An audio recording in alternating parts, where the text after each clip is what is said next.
कहानी की शुरुआत एक बड़े टापू से शुरू होती है। इस टापू पर ये दो आदमी कोई गेम खेल रहे थे। घुंघराले बालों वाले का नाम मैसी और दूसरे आदमी का नाम नोमा था। इसी बीच पैरी नाम का आदमी भी उनके पास आता है। पैरी लड़कियों की तरह रहता था क्योंकि उसकी मशीन में तकनीकी खराबी थी। वैसे जब भी कोई पैरी की मशीन का मजाक उड़ाता तो उसे बहुत गुस्सा आता था। चौथे आदमी का नाम मैक्स था जो शिकार करने का शौकीन था। सैम भी टापू पर नजर आ रहा था और वो पूरा दिन मछलियाँ पकड़ता रहता था। टापू पर दो आदमी और थे। लाल रुमाल वाले का नाम विंसी जबकि चश्मे वाले का नाम जॉन था। ये सातों एक बड़ी सी झोपड़ी में रहते थे। वैसे ये सातों ही मुजरिम थे। पिछले महीने जेल का जहाज इन्हें कहीं ले जा रहा था जो समुद्री लहरों में फंस गया, जिसका फायदा उठाकर ये सातों मुजरिम हथियार और कुछ सामान उठाकर जहाज से भाग गए और किसी तरह इस टापू पर पहुंच गए। थोड़ी ही देर बाद सभी को एक जहाज दिखता है। जहाज देखकर सभी खुश हो गए। पैरी जल्दी जल्दी लकड़ियां जलाता है ताकि जहाज उन्हें दूर से ही देख सके। इसी बीच जब विंसी दूरबीन से देखता है तो उसे पुलिस का जहाज नजर आता है। ये लोग जिस जहाज से मदद मांग रहे थे वो तो पुलिस का जहाज निकला। अब पैरी जल्दी जल्दी लकड़ियां बुझाता है। उसके बाद विंसी के कहने पर सभी ने बोट में से गन्स उठा ली। इन लोगों के पास एक बोट भी थी लेकिन उसमें फ्यूल की कमी थी। अब सभी लोग पुलिस का मुकाबला करने के लिए तैयार थे लेकिन जहाज इन्हें देख ही नहीं पाता और वापस चला जाता है। अगले दिन किनारे पर एक बेहोश लड़की पड़ी थी। सभी की नजर जैसे ही लड़की पर पड़ती है तो वो उसे उठाकर झोपड़ी में ले जाते हैं। कुछ देर बाद लड़की को होश आ गया। उसे अपने आसपास अजीब सी शक्लें दिखती हैं जिन्हें देखकर वो डर गई। उसे लगा कि उसकी गुफा खतरे में है लेकिन सभी उसे समझाते हैं कि तुम यहाँ पर सेफ हो। लड़की उनकी बात मानकर पहले पानी पीती है और फिर कुछ खाती है। लड़की उन्हें बताती है कि मेरा नाम माया है,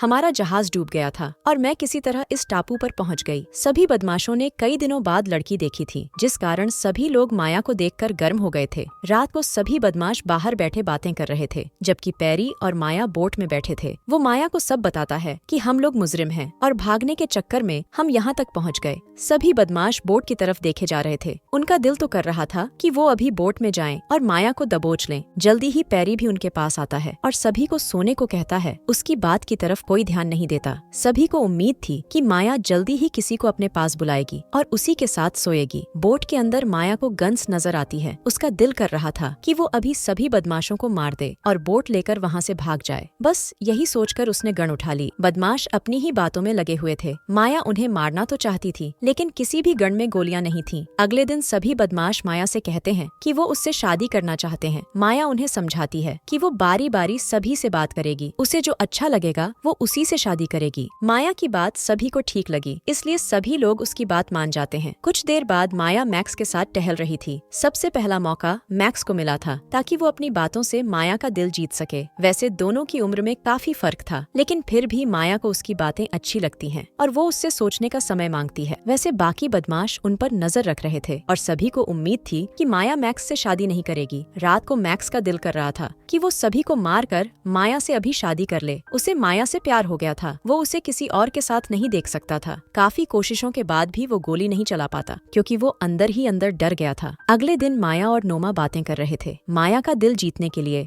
नोमा उससे बड़े बड़े वादे करता है। माया भी समझ गई थी कि नोमा झूठा आदमी है लेकिन फिर भी वो उससे समय मांगती है। नोमा के बाद सभी बदमाश बारी बारी माया से बात करते हैं। सभी लोग माया को पाने के लिए बड़े बड़े वादे करते हैं। माया जानती थी कि सभी एक नंबर के झूठे हैं लेकिन फिर भी वो किसी का दिल नहीं तोड़ती और सभी से सोचने का समय मांगती है। रात को सैम झूले पर सो रहा था। सोते सोते वो सपना देखता है और सपने में उसे माया नजर आती है जो उससे शादी करने के लिए मान गई थी। माया की हाँ सुनते ही सैम उस पर झपटता है मगर वो तो सपना देख रहा था। वो खुद को झूले में फंसा लेता है जिसके साथ ही उसका दम घुट जाता है और वो मारा जाता है। अगले दिन सैम की मौत के कारण सभी दुखी थे। बदमाशों ने किनारे पर ही उसकी कब्र बना दी थी। विंसी उसकी मौत से दुखी नहीं था क्योंकि उसका मानना था कि दौड़ में एक खिलाड़ी कम हो गया। कुछ देर बाद पैरी सांपों से खेल रहा था। पैरी को सांप पालने का शौक था और वो उनसे बातें भी करता था। उधर जॉन अपने चाकू की धार तेज कर रहा था और इसी बीच उसके पास माया आती है। जॉन का चाकू देखकर वो इतना डर गई कि वो वहाँ से भागने लगती है। जॉन भी उसके पीछे पीछे भागता है।